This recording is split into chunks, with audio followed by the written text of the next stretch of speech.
Good morning students. आज हम ले रहे हैं अकाउंट ऑफ इंश्योरेंस कंपनीज। इसकी इंश्योरेंस कंपनी का अकाउंटिंग समझने के लिए सबसे ज़्यादा ज़रूरी है ये समझना कि इंश्योरेंस क्या है। इंश्योरेंस, देखिए, इंश्योरेंस एक ऐसी चीज़ है जिसमें हम अपने आप को सोशल सिक्योर मानते हैं। देखिए, पहले क्या होता था, जो हमारा पुराना जो टाइम था उसमें हम एक हिंदू अनडिवाइडेड फैमिलीज में रहते थे। तो यदि हमारे ऊपर कोई भी प्रॉब्लम आती थी तो हमारे पास में हमारे परिवार के लोग होते थे जो हमें उस समय एक सिक्योरिटी देते थे और हम बहुत ही अपने आप को सेफ महसूस करते थे, चाहे हमारे सर्कमस्टांसेस कैसे भी हों। मगर चूँकि जब से न्यूक्लियर फैमिलीज़ आ गई हैं तो आदमी हर चीज़ के लिए, ख़ासतौर से जो ऐसे सर्कमस्टांसेस हैं जो हम अपनी लाइफ में नहीं चाहते, उन सर्कमस्टांसेस के लिए थोड़ा सा अनसिक्योर महसूस करता है। तो हमारी लाइफ की हमारी जो सोशल सिक्योरिटी है उसको इंक्रीज़ करती है, उसको हम काफ़ी सेव कर सकते हैं ड्यू टू इंश्योरेंस। तो इंश्योरेंस जो होता है वो बेसिकली, हमने इंश्योरेंस को बाइफरकेट यदि हम करें तो इंश्योरेंस को यदि हम बाइफरकेट करते हैं तो इसके दो पार्ट्स आते हैं, LIC मतलब लाइफ इंश्योरेंस और जनरल इंश्योरेंस। तो जनरल LIC के मतलब लाइफ इंश्योरेंस के अंतर्गत हमने सिर्फ एक ही नाम सुन रखा है, LIC लाइफ इंश्योरेंस। मतलब जब हम अपने जीवन की बात करते हैं, लाइफ की बात करते हैं, तो जो जीवन इंश्योरेंस, जीवन का जो इंश्योरेंस होता है उसका एक पार्ट है, और सेकंड जो पार्ट है जिसे हम जनरल इंश्योरेंस कहते हैं, इसी के अंदर हमारे मरीन, फायर और मिसलिनियस इंश्योरेंस आ जाते हैं। ये सब किस में आ जाते हैं? जनरल इंश्योरेंस के अंदर। ठीक है। अच्छा, तो हमें हमारे सिलेबस में क्या है? जनरल इंश्योरेंस है, हमारे इसमें लाइफ इंश्योरेंस नहीं है। अब हम देखेंगे कि जो इंश्योरेंस कंपनी होती है उनकी वर्किंग कैसे होती है। देखिए, इंश्योरेंस कंपनीज जो हैं वो खुद नहीं जाती हैं कभी भी क्लाइंट के पास। आपने देखा होगा कस्टमर्स, जैसे आपके घर में भी किसी ने LIC की पॉलिसीज़ वगैरह ली होंगी या इंश्योरेंस कराया होगा गाड़ी का या किसी भी चीज़ का, तो हमने देखा कि कभी भी हम डायरेक्ट इंश्योरेंस कंपनी के लोगों से बात नहीं करते। हम किससे बात करते हैं? एजेंट से। मतलब होता क्या है एक्चुअली, यदि हम इसको एक डायग्राम के फॉर्म में देखना चाहें तो हमारा डायग्राम कुछ ऐसा बनेगा इसमें कि एक हमारी इंश्योरेंस कंपनी है जो कि अपनी पॉलिसी सेल करना चाहती है, किसको? क्लाइंट को या कस्टमर्स को। ठीक है। इंश्योरेंस कंपनी अपनी पॉलिसीज़ क्लाइंट को बेचना चाहती है थ्रू एजेंट। जो एजेंट होते हैं वो इन दोनों के बीच में एक लिंक का काम करते हैं। इन्हें अपनी पॉलिसीज़ बेचने, इन्हें कस्टमर चाहिए, कस्टमर को एक सोशल सिक्योरिटी के फॉर्म में इंश्योरेंस पॉलिसीज़ चाहिए, और ये दोनों अवेलेबिलिटी कौन कराता है? एजेंट कराता है। मतलब हम जो भी, हमारा जो क्लाइंट है या हमारा जो कस्टमर है, वो जो भी डील करता है वो एजेंट के साथ करता है, और फिर एजेंट किसके साथ करता है? कंपनी के साथ करता है। ठीक है। तो इसका मतलब क्या हुआ कि इंश्योरेंस कंपनी में बेसिकली तीन चीज़ें इंपॉर्टेंट है: इंश्योरेंस कंपनी, एजेंट और कस्टमर, या जिसे हम क्या कह सकते हैं? क्लाइंट। ठीक है। तो उसी के बेस पे जो हमारी इंश्योरेंस कंपनी होती है वो बुक्स रखती है। Books of account of LIC कौन कौन सी बुक्स रखती है? रजिस्टर ऑफ इंश्योरेंस होल्डर, जिसने अपनी पॉलिसी ले रखी है। फिर क्लेम, कितने का क्लेम लिया है उसने, उसका एक रजिस्टर अलग से होता है, और इंश्योरेंस एजेंट का। ठीक है। ये तीन बुक्स वो मेंटेन करती है। और insurance regulatory act and development authority regulation IRDA 2002 के अंतर्गत ये सारे इंश्योरेंस आते हैं। ठीक है। अब बेसिकली ये कंपनियां, जैसे ये तो तीन रजिस्टर मेंटेन करती हैं, इस एक्ट के अंतर्गत ये रजिस्टर्स मेंटेन करती है, लेकिन ये एक्ट आपको बोलता होगा कि कोई ना कोई अकाउंट भी मेंटेन करो। तो एक्ट कहता है कि ये तीन अकाउंट मेंटेन करेंगी: रिवेन्यू, बैलेंस शीट और प्रॉफिट एंड लॉस। ठीक है। रिवेन्यू अकाउंट, बैलेंस शीट और प्रॉफिट एंड लॉस। हम किसको देखेंगे बेटा? हम आज देख रहे हैं सिर्फ रिवेन्यू अकाउंट को। लेकिन रिवेन्यू अकाउंट को समझने के लिए कुछ टर्म्स हमें पता होना चाहिए। जैसे एक बहुत इंपॉर्टेंट टर्म जो बार बार यूज़ होगा, that is your claim. Claim जो है वो अराइज हो सकता है, क्लेम जो है वो पैदा हो सकता है because of death, because of maturity. यदि टाइम पीरियड ख़त्म हो गया, हमने किसी एक पर्टिकुलर स्पैन के लिए, एक पर्टिकुलर टाइम पीरियड के लिए यदि हमने पॉलिसी को लिया हुआ है, और यदि वो ख़त्म हो गया है तो मेच्योरिटी आ गई है, तो भी हमें क्लेम्स मिलेंगे। या हमने ऐसी पॉलिसी ली है कि भाई हमारी डेथ होने पर या ये चीज़ होने पर वो क्लेम मिले, तो उस केस में भी बाय डेथ या मेच्योरिटी में से जो भी आपका हो उस हिसाब से हमें इसके क्लेम मिल जाते हैं। नेक्स्ट जो इसमें टर्म्स यूज़ होते हैं वो होते हैं हमारे एन्यूटी। एन्यूटी क्या होता है? Annuity is the contract between you and an insurance company in which you pay money yearly और एट अदर रेगुलर इंटरवल्स। अब रेगुलर इंटरवल्स का मतलब है कि आप अपनी कन्वीनियंस के हिसाब से मंथली ले सकते हैं, क्वार्टरली ले सकते हैं, है ना, जिस हिसाब से आप लेना चाहें, लेकिन वो इंटरवल कैसा होगा, रेगुलर होगा। या तो सीधे हम साल में एक बार दे दें तो वो होगा yearly. The main expense of insurance company क्या होता है, एन्युटी। ठीक है, यह किस किस के बीच में कॉन्ट्रैक्ट होता है, क्लाइंट और इंश्योरेंस कंपनी के बीच में, कि क्लाइंट आपको हर महीने या साल में या एक पर्टिकुलर क्वार्टर में या एक पर्टिकुलर टाइम पीरियड में इतना क्लेम देगा, इतना अमाउंट देगा। ठीक है, फिर सरेंडर वैल्यू। सरेंडर वैल्यू क्या होती है, it is the amount the policy holder will get from the LIC। अब पॉलिसी जिसने खरीदी थी उसको LIC से पैसा मिल रहा है, ठीक है, जो उसने प्रीमियम दिया था उसके बदले में उसको ये चीज़ मिलती है। लेकिन इस केस में क्या ध्यान रखना है कि policy holder has paid the premium continuously for some time in addition to 3 years, मतलब 3 साल का उसने लगातार दिया होना चाहिए प्रीमियम। उसके बाद एक टर्म आता है इसमें बोनस। बोनस क्या, वो जो कुछ एक्स्ट्रा मिल रहा है, वो जो आपकी इनकम के अलावा जो आपको मिल रहा है extra, that is your bonus. तो बोनस किस किस फॉर्म में मिल सकता है, bonus in cash, bonus in reduction of premium, bonus in reverse, मतलब आपको बोनस जो है ये इनमें से किसी भी फॉर्म में मिल सकता है, लेकिन बोनस का मतलब आप समझ गए, जो आपको एडिशन मिल रहा है। और ये बोनस कहाँ से मिलता है, बोनस मिलता है जो इंश्योरेंस कंपनी होती है वो अपने प्रॉफिट में से आपको डिस्ट्रीब्यूट करती है, तो वो कहलाता है आपका बोनस। ठीक है, तो ये टर्म्स जब आएंगे तो आपको कोई दिक्कत नहीं होनी चाहिए समझने में कि ये कौन सी चीज़ आ गई या मैंने तो ये देखी ही नहीं, है ना। अब हम इसका आपका एक रफ बता देते हैं कि रेवेन्यू अकाउंट का फॉर्मेट क्या है। This is the format of revenue account. Revenue account for the year ended on, जिस भी ईयर का हम बना रहे होते हैं उस ईयर का हम यहाँ पर लिखते हैं। कॉलम्स देखें तो पर्टिकुलर्स है, शेड्यूल नंबर है, इसमें 4 शेड्यूल बनते हैं, 1 2 3 4, और हमारा रेवेन्यू अकाउंट तैयार हो जाता है। अब इन शेड्यूल्स को हम डिटेल में देखेंगे, अभी हम सिर्फ एक रफ फॉर्मेट देख रहे हैं, करेंट ईयर और प्रीवियस ईयर। ठीक है, सबसे पहले हमने लिखा है प्रीमियम अर्नड नेट। अब ये कहाँ से आ रहा है, शेड्यूल 1 से, यानी शेड्यूल 1 का डिटेल अभी हम लास्ट में देखेंगे अलग से, मतलब इसके बाद में, तो वहाँ से हम देखेंगे जो भी अमाउंट आ रहा होगा उसे हम यहाँ लिख देंगे करेंट ईयर में।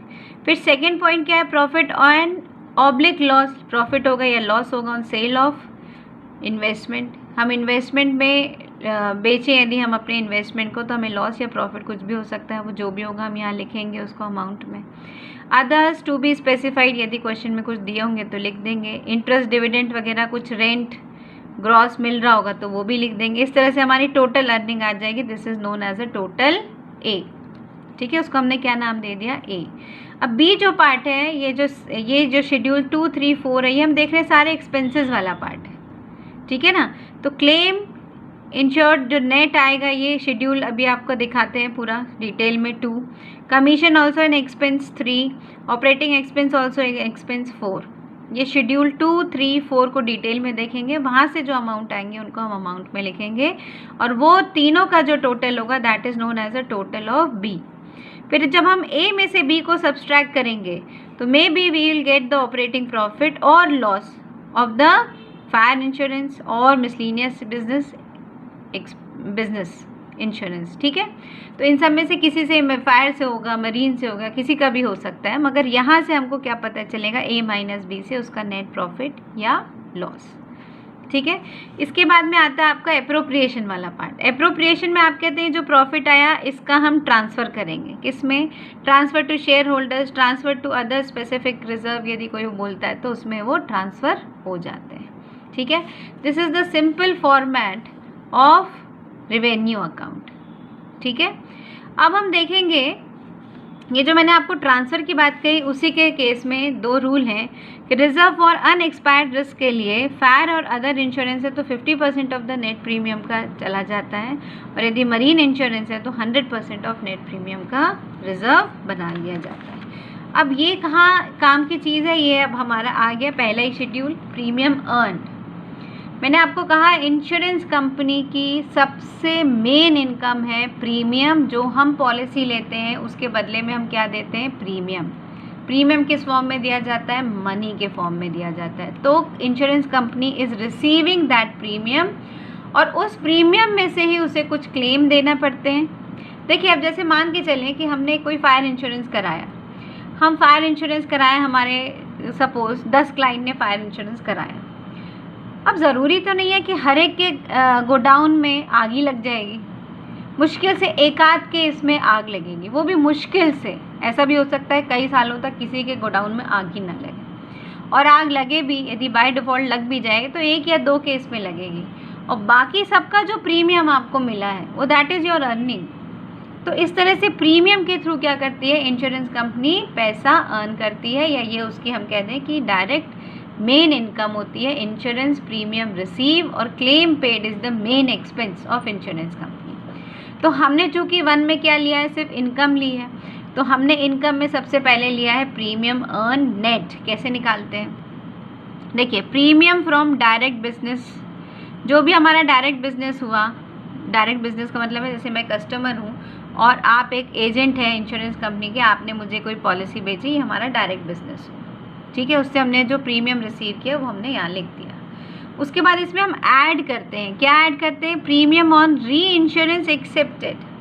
अब री इंश्योरेंस का मतलब ये है यहाँ पर कि जैसे मान लीजिए फॉर एग्जाम्पल मैंने पिछले साल अपना इंश्योरेंस कराया था HDFC से, इस साल मैं करा रही हूँ ICICI से, तो अब मैंने कंपनी बदल ली, तो मैं क्या हो रही हूँ, री इंश्योर कर रही हूँ अपने आप को। और हो सकता है कि हम री इंश्योर उसी कंपनी में भी कर सकते हैं, ठीक है।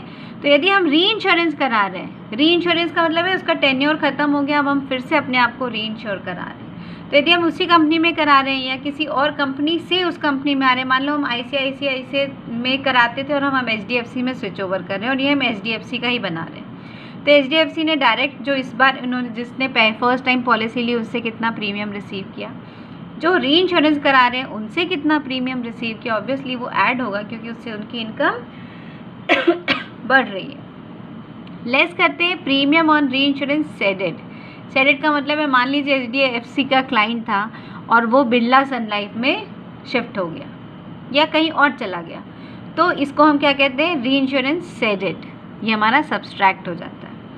अच्छा, अब ऐड और लेस करने के बाद जो अमाउंट आता है उसे हम कहते हैं नेट प्रीमियम, ठीक है। इसमें हम adjustment for change in reserve for an expired risk, इस इनकम में से ही हम रिजर्व बनाते हैं, और इस रिजर्व का ही रूल मैंने आपको बताया कि रिजर्व कितना बनाया जाएगा, रिजर्व फॉर अनएक्सपायर्ड रिस्क के लिए बनाया जाएगा। फायर इंश्योरेंस और अदर इंश्योरेंस होंगे तो 50% ऑफ द नेट प्रीमियम, और यदि मरीन है तो 100% of the net premium. Net premium कहाँ है, ये देखिए नेट प्रीमियम आया ऐड और लेस करने के बाद, ठीक है। इसका ही 50%, इसका ही 100%। Clear. Come to the schedule 2। Schedule 2 से हमारे सारे एक्सपेंसेस चालू हो गए। अब इंश्योरेंस कंपनी का मेन एक्सपेंस क्या है, मान लीजिए 10 लोगों ने अपने गोडाउन का इंश्योरेंस कराया गुड्स का और एक के यहाँ आग लग गई, तो वो क्या मांगेगा आपसे, क्लेम, क्योंकि इंश्योरेंस कराया इसलिए जाता है कि जिस पर्पज़ के लिए कराया गया है, यदि वो उसमें कोई प्रॉब्लम आ जाती है या वो हो जाता है, अभी यहाँ तो कहेंगे कि भाई एक्सीडेंट के लिए इंश्योरेंस कराया, तो यदि एक्सीडेंट हो गया तो आप क्लेम करेंगे। तो claim is a main expense of insurance company. अब हम इसका पूरा शेड्यूल देखें कि हम उसको कंप्यूट कैसे करते हैं। सबसे पहले तो जो क्लेम हमने पेड कर दिए वो लिख देते हैं, ठीक। उसके बाद में ऐड करते हैं री इंश्योरेंस एक्सेप्टेड, मतलब हमने यदि कोई री इंश्योरेंस में कोई एक्सेप्टेड किए हैं क्लेम्स तो वो भी हमारा खर्चा ही है। लेस हो जाएगा री इंश्योरेंस सेडेड, यदि हमारे जो क्लाइंट है वो कहीं और चले गए तो उतना हमको नहीं देने की ज़रूरत है, दैट इज सेडेड। अब जो आ गया वो आ गया आपका नेट क्लेम पेड।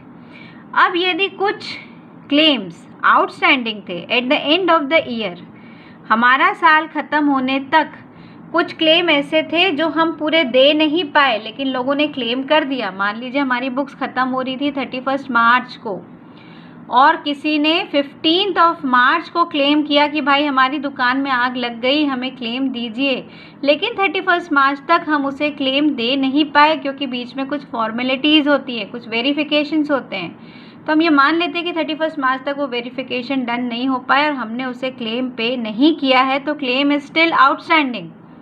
किस साल का, इसी साल का, एंड ऑफ द ईयर, तो वो हमें देना पड़ेगा। हमारे इसी साल का खर्चा है। वो बात अलग है कि उस डेट तक 31 तक सारी फॉर्मेलिटीज़ नहीं हो पाई और क्लेम नहीं दिया गया, लेकिन क्लेम है तो इसी पीरियड का, तो देना तो आपको पड़ेगा, इसलिए वो भी हम क्या कर लेते हैं, ऐड कर लेते हैं। मतलब वो हमें देना, हमारा खर्चा है वो, इसलिए ऐड हो गया। और यदि क्लेम आउटस्टैंडिंग है at the beginning of the year, देखिए पिछले साल भी किसी ने ऐसे ही क्लेम किया 16 तारीख को और 31 को हमारी बुक्स क्लोज हो गई। अब चूंकि 31 को बुक क्लोज हो गई, तब तक वेरिफिकेशन नहीं हुआ, क्लेम पेड नहीं हुआ, तो वो आउटस्टैंडिंग हमें स्टार्टिंग में मिला। लेकिन क्या वो हमारे इस साल का खर्चा है? नहीं, वो तो पिछले साल के खर्चे में चला गया। तो इस साल यदि हमें कोई बिगनिंग में दिख रहा है तो उसे हम कंसिडर नहीं करेंगे, क्योंकि वो तो पिछले साल का था, राइट। इसलिए वो क्या होगा, लेस। और इस साल के जो आउटस्टैंडिंग रह गए, जो 31 तक पे नहीं हो पाए लेकिन इसी साल क्लेम कर लिए गए थे, वो ज़रूर हम इस साल में ऐड करेंगे, ठीक है। और पिछले साल के हम क्यों नहीं करेंगे, क्योंकि वो पिछले साल तो ऐड हो गए होंगे आउटस्टैंडिंग के नाम पे, राइट। इसलिए उनको हमने क्या कर दिया, लेस कर दिया। इस तरह से ऐड लेस करने के बाद जो अमाउंट आता है, this is known as a total claim insure. Clear है ना। अब हम आते हैं हमारा शेड्यूल 3 एंड शेड्यूल 4। शेड्यूल 3 क्या कहता है? शेड्यूल 3 कहता है हमारा कौन सा, कमीशन। कमीशन में वो कहता है कमीशन पेड। अब ये कमीशन क्या चीज़ है भाई? आप इंश्योरेंस कराते हो, ये सब करते हो, कमीशन पेड तो करना पड़ेगा, कमीशन पेड। फिर री इंश्योरेंस एक्सेप्टेड है तो वो कमीशन और देना पड़ेगा, सेडेड है तो चला गया, लेस हो जाएगा, ठीक है। तो क्या आ जाता है, नेट कमीशन। क्लियर है। नेक्स्ट इसमें हमारा आएगा, हम ये कहते हैं नेक्स्ट इसमें कि शेड्यूल 4। शेड्यूल 4 क्या कह रहा है? शेड्यूल 4 हमको कह रहा है कि operating expenses related to insurance business. कौन कौन से ऑपरेटिंग एक्सपेंसेस होते हैं? ऑब्वियसली काफ़ी सारे ऑपरेटिंग एक्सपेंसेस होते हैं। सबसे पहले तो employees remuneration and welfare benefit आप देते हैं। उसके बाद में आप ट्रैवल, कन्वेंस और व्हीकल रनिंग एक्सपेंस देते हैं। उसके बाद में आपके ट्रेनिंग होती है, ट्रेनिंग एक्सपेंसेस हो जाते हैं। यदि आपकी रेंटल प्रीमाइसेस में वो चल रहा है तो रेंट आपका, रिपेयर्स का, प्रिंटिंग, स्टेशनरी, टेलीफोन, ऐसे बहुत सारे आपके एक्सपेंस होते हैं जो कि आपके ऑपरेटिंग में आ जाते हैं। इन सब का टोटल जो है, this is the total of schedule 4। Okay, तो आई होप ये आज आपने शेड्यूल और फॉर्मेट समझ लिया है। नेक्स्ट क्लास में हम इसके प्रैक्टिकल क्वेश्चंस लेंगे। थैंक यू बेटा।